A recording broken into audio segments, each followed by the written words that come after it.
یعنی جس کے اوپر دعویٰ کیا گیا کہ اس نے ایسا کیا ہے، تو اس شخص کو قسم کھانی ہوتی ہے کہ میں نے ایسا نہیں کیا ہے۔ جب قسم کھا لے گا تو چھوٹ جائے گا معاملہ۔ اس کی قسم، چونکہ اس کے خلاف کوئی جرم ثابت نہیں ہوا، ایویڈنس کوئی نہیں پیش کیا جا سکا دعوے کا، اور وہ قسم کھا رہا ہے کہ میں نے نہیں کیا ہے ایسا، تو پھر اسے چھوڑ دیا جاتا ہے۔ تو اب اسی کو آگے بیان کیا کہ فَعَلَيْكَ بِالْبَيِّنَةِ الْعَادِلَةِ وَالْيَمِينِ الْقَاطِعَةِ، یمین قسم کھلانا، تو اس سے قسم، جس کے اوپر دعویٰ کیا گیا ہے اس سے قسم کھلا لی جائے گی، اللہ کی قسم کھائے گا۔ اور جب سچا آدمی ہوگا تو اللہ کی جھوٹی قسم نہیں کھا سکتا، کیونکہ اس کی بڑی سخت سزا ہے پھر قیامت کے دن۔ جیسے جھوٹے گواہ، جو لوگ بہت معمولی سمجھتے ہیں آج گواہی دینے کو، وٹنس جو ہے، غلط وٹنس، جھوٹے جو ہے گواہ، ان کی بھی بڑی سخت سزا ہے قیامت کے دن۔ ایسے ہی جھوٹی قسم کھا کر کے اگر کوئی شخص کسی کا حق ہڑپنا چاہے گا تو اس کی بھی سزا بہت سخت ہے۔ تو کہا والیمین القاطع، یمین کافی ہوتا ہے لفظ قسم کھلانا، لیکن انہوں نے کیا کہا؟ یمین القاطع، یعنی یقینی قسم، لگے کہ یہ آدمی جو قسم کھا رہا ہے سچی قسم کھا رہا ہے۔ اور اگر تھوڑا شبہ ہوتا ہے کہ کہیں کچھ ہے، یہ جھوٹی قسم کھا رہا ہے، ایسا کچھ ہے، تو کوشش کریں معلوم کرنے کی کہ سچائی کیا ہے ایک جج کی، اور جو کورٹ میں لوگ ہیں ان کی یہ ذمہ داری بھی ہوتی ہے۔ کہا فَهُوَ الطَّرِيقُ لِلْقَاضِ الَّذِي لَا يَعْلَمُ الْغَيْبَ، کہا عمر بن خطاب رضی اللہ تعالیٰ عنہ نے امیر معاویہ کو خط لکھ کر کے یہ بات ذکر کی کہ یہی سب سے اہم چیز ہے جو قرآن میں اللہ تعالیٰ نے ذکر کی، حدیث میں پیارے نبی صلی اللہ علیہ وسلم نے بیان کیا، جو اسلامی شریعت کا اصول ہے قضاء اور ججمنٹ کے بارے میں، وہ یہ ہے کہ صحیح گواہ ہونے چاہیے۔ جو دعویٰ کر رہا ہے وہ اپنے جو ہے اس دعوے کے لیے صحیح گواہ پیش کرے، وٹنس پیش کرے، ایویڈنس پیش کرے، پروف پیش کرے اس کا، اور اگر وہ نہیں پیش کر پایا ہے تو جس کے خلاف دعویٰ کیا گیا ہے اسے سچی قسم کھانی ہے۔ اور کہا کہ یہی وہ راستہ ہے جس کے ذریعے سے قاضی فیصلہ کر سکتا ہے، جو قاضی غیب نہیں جانتا ہے۔ دنیا کا کوئی بھی جج ہو وہ غیب نہیں جانتا ہے۔ اگر کوئی اسلامی کورٹ کا بھی جج ہوگا تو وہ بھی غیب نہیں جانتا ہے، اس کو بھی پتہ نہیں ہے کہ ہوا کیا ہے، حقیقت میں کیا چیز ہے۔ اس کو جو فیصلے کرنے ہوتے ہیں وہ لوگوں سے سن کر کے ہی، جو وہاں دونوں فریق جو فیصلے کے لیے آئے ہیں انہی کے ایویڈنس اور ان کی قسموں کو دیکھ کر کے ہی اسے فیصلہ کرنا ہوتا ہے۔ وہ تو غیب نہیں جانتا، اپنی طور سے وہ کسی چیز کی جانچ کر سکتا ہے، تحقیق کر سکتا ہے، لیکن غیب نہیں جانتا۔ اس لیے غیب جانتا ہوتا تو اس کے مطابق وہ جانتا ہے کہ یہاں کیا ہوا ہے، وہ فیصلہ کرتا، لیکن غیب نہیں جانتا، اسی لیے اس کو یہ دیکھ کر کے فیصلہ کرنا ہوتا ہے۔ تو بڑی احتیاط کی ضرورت ہے وٹنس کو پہچاننے کے معاملے میں، اور ایسے ہی قسم کو پہچاننے کے معاملے میں کہ سچی قسم ہونی چاہیے۔ اس کے بعد دوسری بات انہوں نے ذکر کی، کہا وَأَدْنِ الضَّعِيفَ حَتَّى يَشْتَدَّ قَلْبُهُ وَيَنْبَسِطَ لِسَانُهُ۔ انہوں نے کہا امیر معاویہ رضی اللہ تعالیٰ عنہ کو خط لکھ کر کے کہ جب فیصلہ کرنا ہو تو جو کمزور ہے اسے قریب کرو، کمزور کو قریب کرو۔ یہ نوٹ کیجئے گا، بڑی اہم چیز ہے، اور اسی لیے میں یہ خط آپ کے سامنے پڑھ بھی رہا ہوں۔ آج کے ان حالات میں بھی آپ کو یہ چیزیں سمجھ میں آئیں گے کہ دیکھیے اس زمانے میں لوگ کیسے ان چیزوں کا خیال کرتے تھے کہ دو آدمی اپنے فیصلے کے لیے آئے ہوئے ہیں، ایک اس میں سے بڑا طاقتور ہے، دوسرا کمزور ہے۔ تو ہوتا کیا ہے آج کے اس دور میں، طاقتور کو اس کی طاقت کی وجہ سے ہی وہ قاضی پر، جج پر اثر انداز ہوتا ہے اور اس کے حق میں فیصلے ہو جاتے ہیں۔ کمزور آدمی اپنی بات کو صحیح سے نہیں پیش کر پاتا، کیا کرے؟ آج کے دور میں کیا ہوتا ہے، وکیل کرنا ہے اسے تو کہاں سے جو ہے وکیل، زیادہ پیسے تو اس کے پاس ہے نہیں کہ کوئی اچھا سا وکیل، وکیل میں بھی اچھا اور غیر اچھا وکیل بھی ہوتا ہے کہ کون سا وکیل ہے جس کی بات جج سن کر کے فیصلہ دے دیتا ہے۔ تو یہ سب چیزیں اب ہو گئی ہیں جو اس زمانے میں نہیں تھی۔ تو عمر بن خطاب رضی اللہ تعالیٰ عنہ نے یہ کہا کہ جو کمزور ہے اسے قریب کرو، اس کا دل اس وقت یہ محسوس کرے کہ یہاں مجھے انصاف ملے گا، اور آ کر کے وہ بھی اپنی بات کو صحیح طریقے سے زبان سے کہہ سکے۔ ورنہ وہ چھوٹا آدمی ہے، کمزور آدمی ہے، تو ڈر ڈر کر کے جو بات کہنی ہے وہ بھی وہ صحیح سے نہیں کہہ پائے گا، تو آپ کو فیصلے میں لگے گا کہ شاید آدمی یہی غلط ہے، حالانکہ آدمی ہو سکتا ہے وہی صحیح ہو۔ یہاں ایک پوائنٹ اور آپ کے سامنے کلیئر کر دیں کہ اسلامی جو ہے ججمنٹ کا یہ اصول ہے، اسلامی کورٹ کا یہ اصول ہے کہ جو دو فریق ہوں گے وہ دونوں کو برابر کا درجہ حاصل ہوتا ہے، چاہے اس میں سے کوئی ایک کتنا ہی طاقتور کیوں نہ ہو اور دوسرا کتنا ہی کمزور کیوں نہ ہو، چاہے ان میں سے کوئی ایک کتنا ہی مالدار کیوں نہ ہو اور دوسرا کتنا ہی فقیر اور غریب کیوں نہ ہو، چاہے ان میں سے کوئی ایک جو ہے بڑے منصب اور اونچے مرتبے والا ہو اور اس کے مقابلے میں دوسرا وہ ایک عام آدمی ہو۔ تو ہر صورت میں جب دونوں فیصلے کے لیے آئیں گے تو دونوں کے ساتھ معاملہ برابری کا کیا جائے گا، یہ اسلامی کورٹ کا اصول ہے۔ یعنی اگر اسلامی کورٹ میں دو آدمی آئیں فیصلے کے لیے، اس میں سے اگر ایک حاکم وقت ہے اور دوسرا ایک عام جو ہے جنتا جسے آپ کہتے ہیں، ایک عام جو ہے ناگرک ہے، تو بھی دونوں برابر بیٹھیں گے، دونوں کو اس کوڈ کے اندر برابری کا درجہ حاصل، تفریق نہیں کی جائے گی کہ یہ بڑا ہے یہ چھوٹا ہے، ایسا نہیں ہے اسلام۔ اگر اس میں تفریق کر دی گئی تو پھر فیصلے میں بھی تفریق ہو جائے گی، یاد رکھیے گا۔ تو اسی کا یہ جو ہے اس جو ہے جملے کا یہی مطلب ہے میرے بھائی، کہ کمزور کو قریب کرنے کا مطلب یہ نہیں ہے کہ جو طاقتور ہے اس کو دور بھگائیں گے، اس کو قریب کریں گے، ویسا نہیں، کیونکہ اسلام اس کی اجازت نہیں دیتا ہے، دونوں کو برابر ہونا۔ یعنی ایسا ہوگا کہ جو طاقتور ہوگا اپنی طاقت کے بل بوتے پر تم تک پہنچنے میں اسے آسانی ہوگی، کمزور دبا سا رہے گا، تو دونوں کو برابر رکھنا ہے، اس سے کمزور کو قریب کرو، نہیں آپ بھی آؤ یہیں پہ، آپ بھی دونوں ساتھ میں جو ہے بیٹھو اور دونوں کو برابر طریقے سے اپنی بات کہنے کا موقع ملے۔ یہ اسلامی جو ہے ججمنٹ، اسلامی کورٹ کا یہ اصول ہے، اس کی طرف توجہ دلائی۔ اس کے بعد تیسری بات یہ کہی کہ وَتَعَاهَدْ الْغَرِيبَ فَإِنَّكَ إِن لَّمْ تَتَعَاهَدْهُ تَرَكَ حَقَّهُ وَرَجَعَ إِلَىٰ أَهْلِهِ فَرُبَّمَا ضَيَّعَ حَقَّهُ مَن لَّمْ يَرْفَعْ بِهِ رَأْسَهُ۔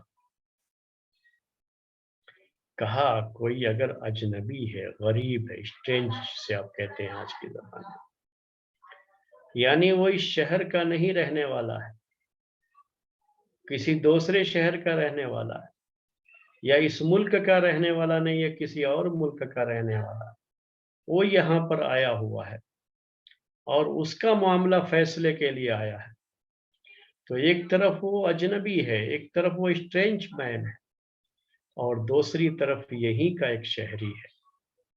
تو ہوتا یہ ہے کہ عام طریقے سے ایسے معاملات میں جو اسی شہر کے رہنے والے ہوتے ہیں نا، ان کی بات کو اہمیت دے دی جاتی ہے، اور مسافر کی بات کو اتنی اہمیت نہیں دی جاتی۔ تو علاقے کے لحاظ سے لوگ سپورٹ کر دیتے کہ یہ ہمارا اپنا آدمی ہے، ہمارے علاقے کا ہے، یہ تو باہر سے آیا ہوا ہے۔ تو یہ علاقے کے لحاظ سے سپورٹ کرنے کا طریقہ یہ اسلامی طریقہ نہیں ہے۔ اسلام اس کی اجازت نہیں دیتا ہے۔ اس کی طرف توجہ دلائی عمر بن خطاب رضی اللہ تعالیٰ، کہا جو غریب ہے، غریب کا مطلب یہاں پر وہ ہمارا جو اردو میں غریب ہوتا ہے وہ فقیر عربی میں کہتے ہیں اس کو۔ غریب کا مطلب اسٹرینج، جو باہر سے آیا ہے، یہاں کا نہیں ہے۔ کہا اس کا خیال کرو، جب فیصلے کے لیے آئے تو اس کا خیال کرو اس وقت۔ اگر اس کا خیال نہیں رکھو گے تو جو وہیں کا آدمی ہوگا وہ، چونکہ اس کو پورا سپورٹ حاصل ہوتا ہے اپنی فیملی کا، اپنے لوگوں کا، وہاں کے لوگوں کا، تو اس وجہ سے اگر تم بھی اسی کو سپورٹ کرو اور اس غریب بیچارے کا جو ہے خیال نہ کرو، تو ہوگا یہ کہ یہ اپنا حق چھوڑ کر کے چلا جائے گا۔ کہا یہاں تو انصاف نہیں ہو سکتا، بہتر یہ ہے کہ میں اپنا بوریا بستر گول کروں، لپیٹوں اور اپنے ملک کو نکل جاؤں۔ وہ فیصلہ چھوڑ کر کے چلا جائے گا، اپنا نقصان برداشت کر کے چلا جائے گا۔ چھوڑو یہاں کیا میرے حق میں فیصلہ ہوگا، میرے حق میں تو فیصلہ ہونے والا نہیں ہے، میں کیوں یہاں پر اپنا سر کھپاؤں۔ وہ چھوڑ کر کے اپنا حق اپنے ملک کو چلا جائے گا، اپنے شہر کو چلا جائے گا۔ اس طرح سے اس کا حق ضائع ہو جائے گا۔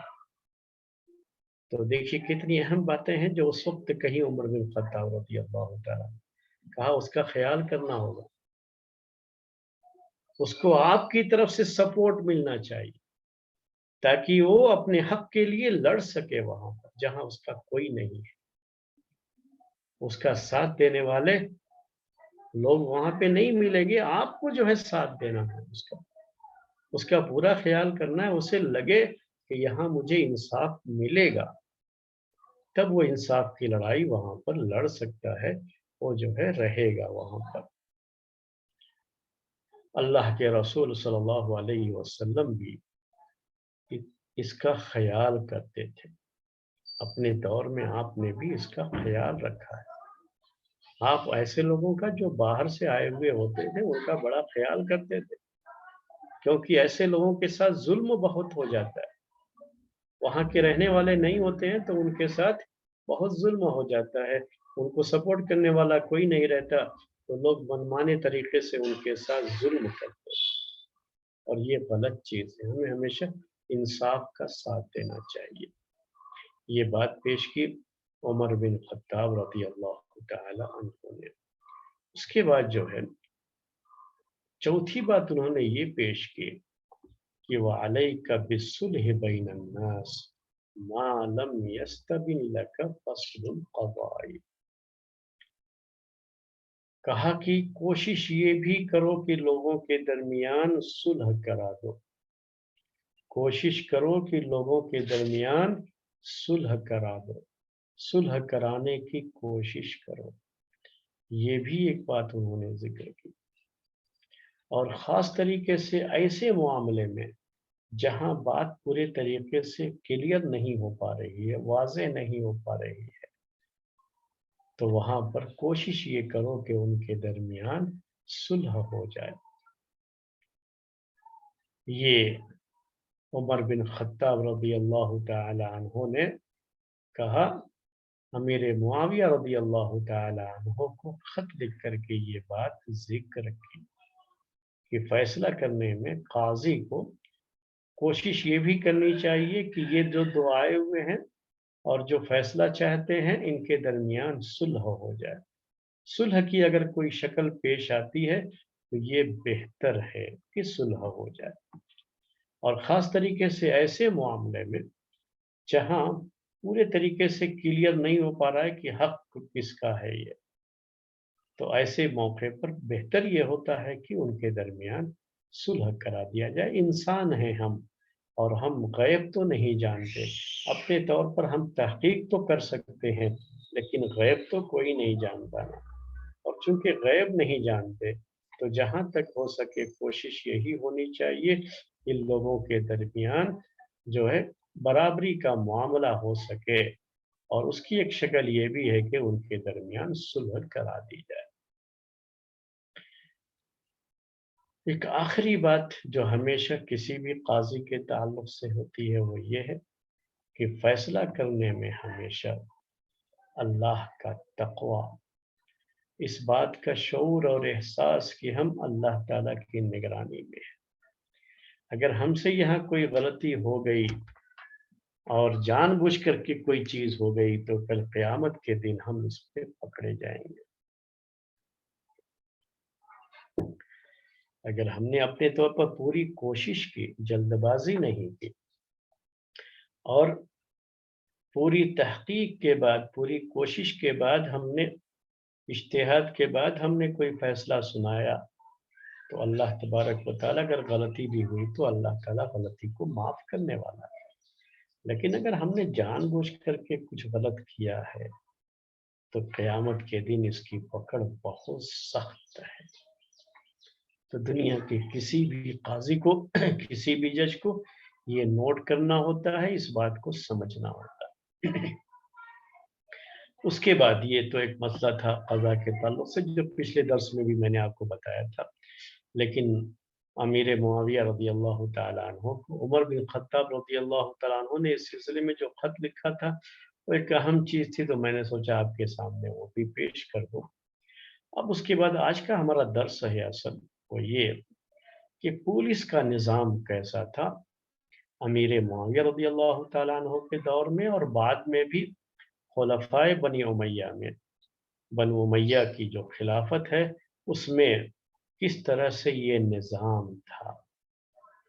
تو سب سے پہلی بات یہ کہ جیسے ہم نے آپ کے سامنے قضا کے مسئلے میں پیش کیا تھا کہ یہ جو ہے جج وغیرہ یا جو ہے کورٹ وغیرہ کا سسٹم اس میں کافی ترقی ہوئی تھی اور حالات کے لحاظ سے اس میں بہتری لائی گئی تھی، اسی طریقے سے پولیس کا معاملہ بھی ہے.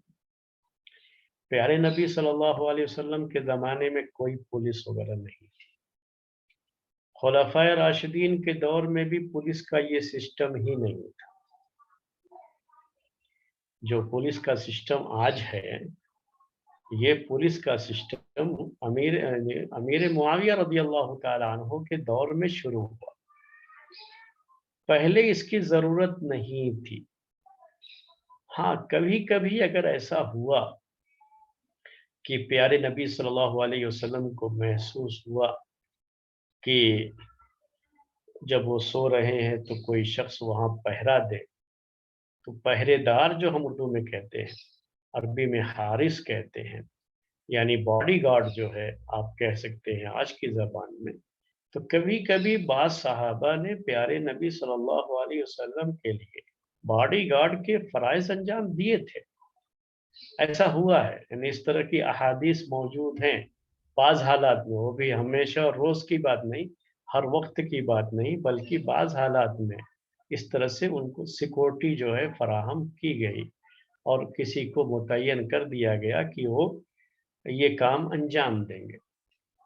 لیکن یہ جیسے آج کی سیکورٹی ہوتی ہے، سیکورٹی گارڈ ہوتے ہیں، اور جیسے آج لوگوں کو زیڈ پلس جو ہے سیکورٹی یا جو ہے اور طرح طرح کی سیکورٹی کے جو نظام بنے ہوئے ہیں، یہ سسٹم نہیں تھا.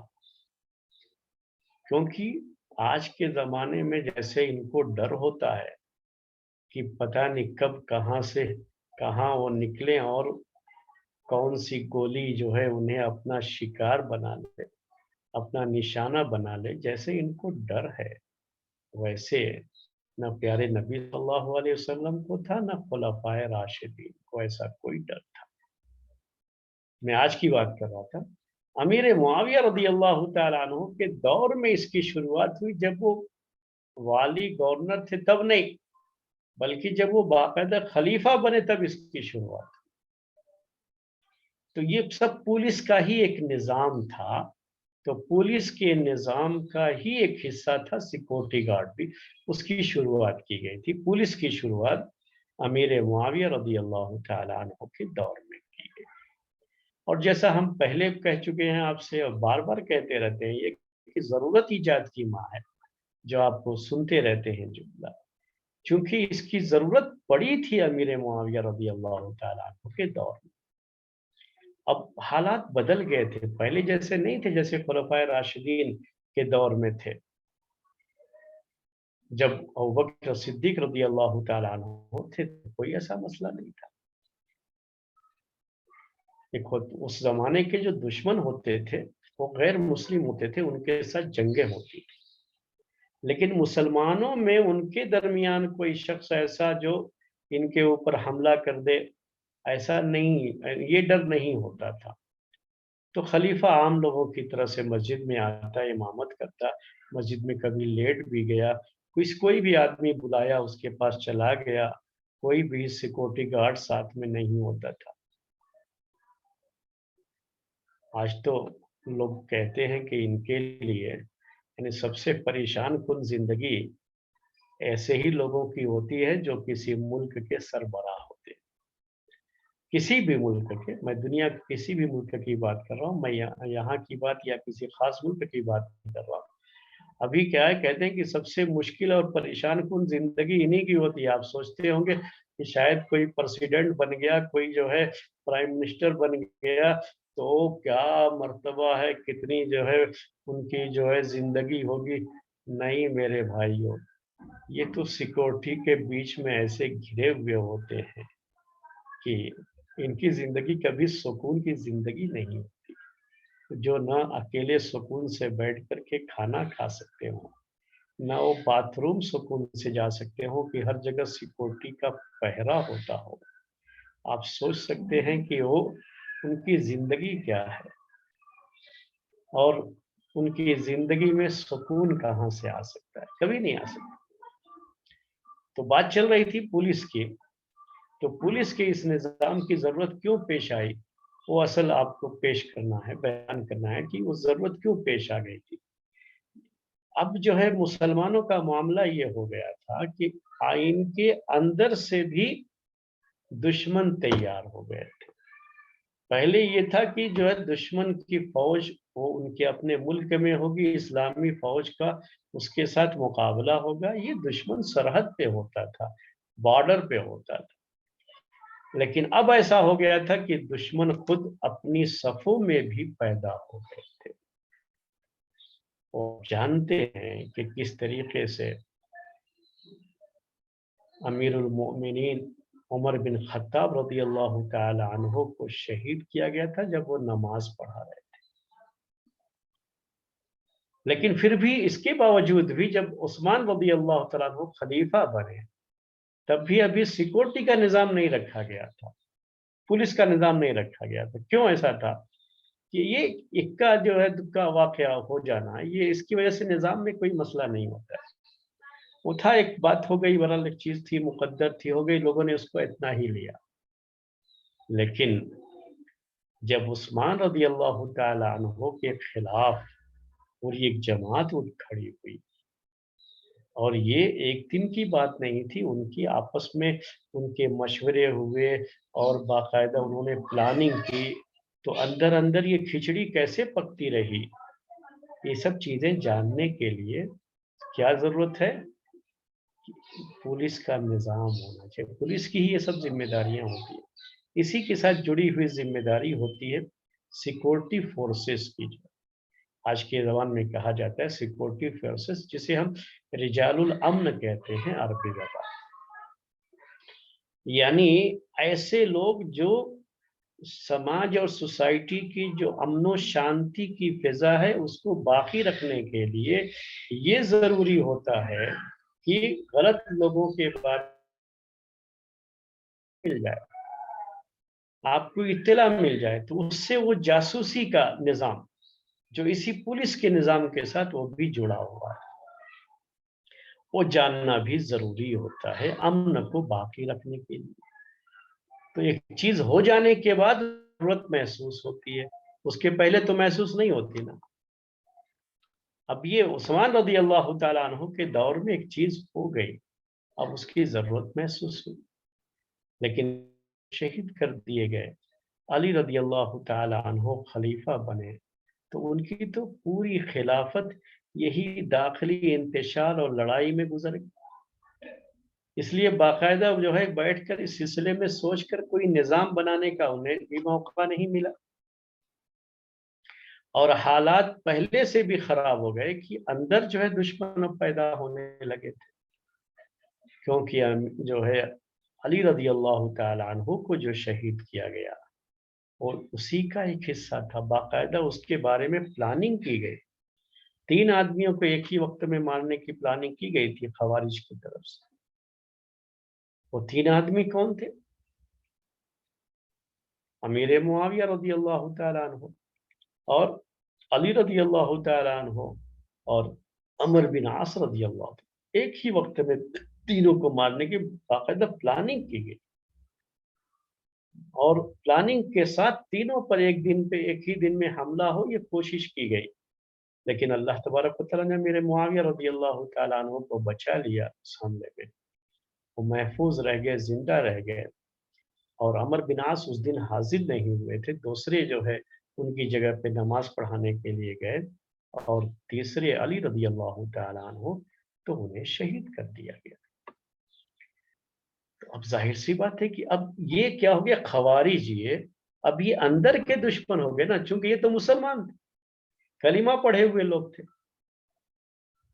اب ان سے خطرہ پیدا ہو گیا، تو معلوم یہ ہوا کہ اب ہمارا جو شہر کے اندر کا نظام ہے اس میں اس طرح کے خطرات پیدا ہو رہے ہیں، اور جو امن اور سیکورٹی کے مسائل یہاں پر پیدا ہو رہے ہیں، امن و شانتی بھنگ پڑ رہی ہے، تو اب اس کو امن کو باقی رکھنا ہے، شانتی کو باقی رکھنا ہے، تو سب سے پہلے تو جو خلیفہ ہوگا، جو گورنر ہوگا، جو بھی ایسے لوگ ہوں گے جو بڑے عہدے پر ہیں جن کی جان کو خطرہ، کیونکہ اب تک انہی کے ساتھ معاملات پیش آ رہے تھے، تو ان کے لیے باقاعدہ باڈی گارڈ سسٹم لانا ضروری ہو گیا تھا کہ اب وہ نماز پڑھانے جائیں گے تو کوئی نہ کوئی باڈی گارڈ رہے گا جو ان کے ساتھ رہے گا، ایک رہے، ایک سے زیادہ رہے، جو ان کی حفاظت کے لیے مامور ہوگا۔ تو پولیس کا نظام، پولیس کے نظام میں ہی یہ چیز داخل تھی کہ سیکورٹی گارڈ باقاعدہ رکھے گئے، تو سب سے پہلے تو یہی چیز متعین ہوئی کہ سیکورٹی گارڈ امیر معاویہ رضی اللہ تعالیٰ عنہ نے اپنے لیے بھی اور جتنے بھی گورنر تھے ان کے، ان سب کے لیے بھی انہوں نے ایک نظام بنا دیا کہ اب ان کے لیے باقاعدہ سیکورٹی رکھی جائے گی، جو پولیس کا ایک حصہ تھا۔ تو یہ شروعات ضرورت کیسے پڑی، اور شروعات کیونکہ امیر معاویہ رضی اللہ تعالیٰ عنہ کے دور میں مسلمانوں کی صفوں میں ہی دشمن جو تھے وہ شیعہ اور خوارج، یہ دونوں دشمن تھے امیر معاویہ رضی اللہ تعالیٰ عنہ،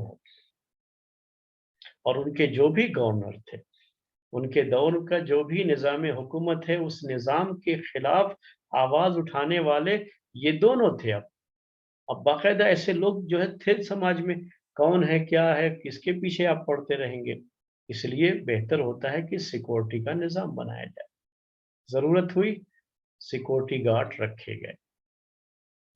اس کے بعد شہر کی امن و امان کو باقی رکھنے کے لیے، یعنی شہر کی شانتی باقی رہے، وہاں چوری ڈکیتی نہ ہو، لوگوں کی جان مال کو کوئی خطرہ نہ ہو، لوگوں کی سیکورٹی کے لیے پھر کیا نظام لایا گیا، پولیس کا، ایک طرف امیر المومنین یعنی خلیفہ وقت کی سیکورٹی، اور ان کی طرف سے جو گورنر متعین کیے جاتے ہیں ان کی سیکورٹی کے لیے پولیس کا نظام، اور دوسرا جو ہے جنرل پبلک کی سیکورٹی کے لیے بھی، ان کے جان و مال کی حفاظت کے لیے بھی سیکورٹی کے نظام کی جو ضرورت تھی اس کے لیے پولیس کا نظام لایا گیا۔ تو ضرورت ایجاد کی ماں ہے، ضرورت ہوئی تو پولیس کا یہ نظام لایا گیا۔ امیر معاویہ رضی اللہ تعالی عنہ کے دور میں اس کی شروعات ہوتی ہے، باقاعدہ شروعات